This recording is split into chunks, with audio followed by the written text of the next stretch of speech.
আজকে আবারও চলে এসেছি একটি নতুন রান্নার রেসিপি নিয়ে। নমস্কার, আমি পিউ। আমার চ্যানেল মনোহরায় আপনাদের সবাইকে জানাই অনেক স্বাগত। একটু অসুবিধার জন্য প্রায় বেশ কিছুদিন পর আপনাদের কাছে আবারও ভিডিও নিয়ে আসা। আমি আশা করব আপনারা সবাই সুস্থ আছেন আর ভালো আছেন। আজকের রেসিপি আলু দিয়ে মাছের ডিমের ভুনা। এই রান্নাটা যতটা তাড়াতাড়ি হয়ে যায় আর ততটাই কিন্তু খেতেও খুব সুন্দর হয়। অবশ্যই আপনারা একবার বাড়িতে বানিয়ে দেখবেন, তবেই বুঝতে পারবেন রান্নাটা কতটা টেস্টি হয়। মাছের ডিমের বড়া বা মাছের ডিম ভাজা এটা তো আমরা খেয়ে এসেছি, তবে এভাবে যদি আলু দিয়ে মাছের ডিমটাকে রান্না করেন তাহলে কিন্তু খেতে খুব সুন্দর হয়। তাহলে চলুন শুরু করে দিই আজকের রান্নার পদ্ধতি। আজকের রান্নার জন্য লাগছে আমার একটা গোটা আলু। আলুটার খোসা ছাড়িয়ে আমি খুব সুন্দরভাবে গ্রেট করে নিয়েছি। গ্রেট করে নেওয়ার পর জল দিয়ে খুব ভালোভাবে একটু ধুয়ে নিয়েছি। এখানে বলে দিই, আমি 150 গ্রাম মাছের ডিমের জন্য একটা গোটা আলু ব্যবহার করেছি। এরপর আলুর মধ্যে আমি মাছের ডিমটা দিয়ে দিয়েছি। এর মধ্যে এবার একে একে সব কিছু দিয়ে দেব এখানে গোটা একটা পাকা টমেটো। দিয়ে দিচ্ছি হাফ চামচ মতো লবণ। লবণটা অবশ্যই আপনারা আপনাদের স্বাদ অনুযায়ী ব্যবহার করবেন। মশলা বানানোর জন্য আমি এখানে মিক্সার জার নিয়ে নিয়েছি। তার মধ্যে দিয়ে দিচ্ছি 2 শুকনো লঙ্কা, 7-8 কোয়া রসুন আর অর্ধেক পেঁয়াজ। এরপর এইটা দিয়ে একটা ভালো পেস্ট তৈরি করে নিয়েছি। পেস্টটা কিন্তু খুব মিহি বানাইনি, একটু গোটা গোটা রেখেছি, এতে কিন্তু টেস্টটা ভালো হয়।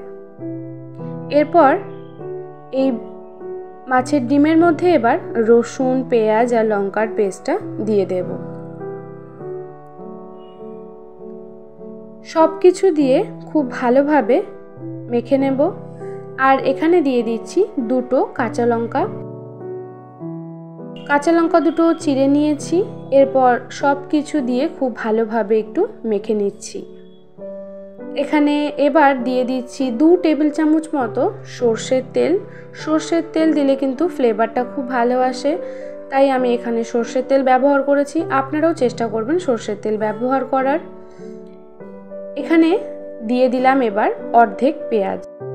অর্ধেক পেঁয়াজ আমি বাটার সময় ব্যবহার করেছিলাম আর অর্ধেক পেঁয়াজ আমি কেটে দিয়েছি। এই গোটা রান্নাটাতে একটা গোটা পেঁয়াজের ব্যবহার করেছি।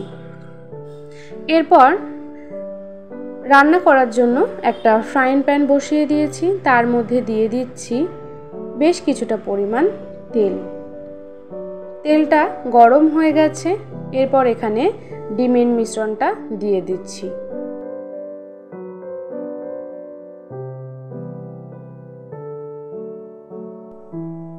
আলু আর ডিমের মিশ্রণটা কড়াইতে ঢালা হয়ে গেছে।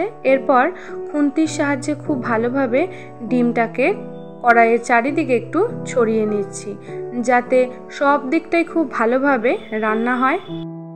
এরপর কিছুক্ষণের জন্য ঢাকনা দিয়ে খুব ভালোভাবে ডিমটাকে হতে দেব। আরেকটা কথা বলে দিই, ডিমটা যখন রান্না করা হবে তখন কিন্তু গ্যাসের ফ্লেমটা একদম লোতে দিয়ে ডিমটাকে রান্না করতে হবে, না হলে কিন্তু নিচের দিকটা লেগে যেতে পারে বা পুড়ে যেতে পারে। প্রায় অনেকক্ষণ হয়ে গেছে, ঢাকনাটা তুলে নিয়েছি। এরপর উপরের দিকটা উল্টে দেব।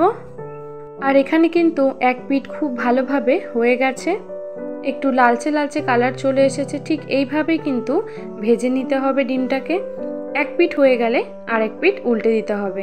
এইভাবে উল্টে পাল্টে ঢাকনা দিয়ে বেশ কিছুক্ষণ ভেজে নিলেই কিন্তু ডিমটা একদম তৈরি হয়ে যাবে। এই ডিমটা রান্না করতে কিন্তু খুব বেশিক্ষণ সময় লাগবে না, প্রায় 5 থেকে 7 মিনিট লাগতে পারে এই ডিমের ভুনাটা রান্না করতে।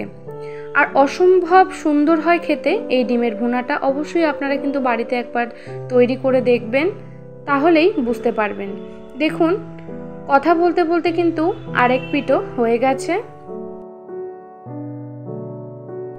গ্যাসের ফ্লেমটা কিন্তু একদম লোতে দিয়ে ডিমটা রান্না করতে হবে, না হলে কিন্তু নিচের পিঠটা ধরে যাবে আর পুড়ে গেলে কিন্তু একদমই খেতে ভালো লাগবে না। তাই গ্যাসের ফ্লেমটা লোতে দিয়ে ডিমটাকে রান্না করে নিতে হবে।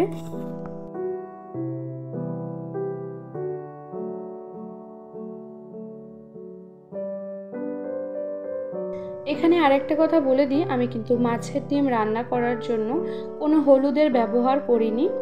যেহেতু টমেটো বা শুকনো লঙ্কা দিয়েছি তাতেই কিন্তু কালার চলে আসবে, আলাদা করে হলুদ দেওয়ার কোনো দরকার নেই। এখানে কিন্তু খুব সুন্দর একটা কালার চলে এসেছে আর নিচের দিকটাও খুব সুন্দরভাবে ভাজা হয়ে গেছে। এইভাবে আস্তে আস্তে করে ভাজলে কিন্তু খেতে খুবই টেস্ট হয়।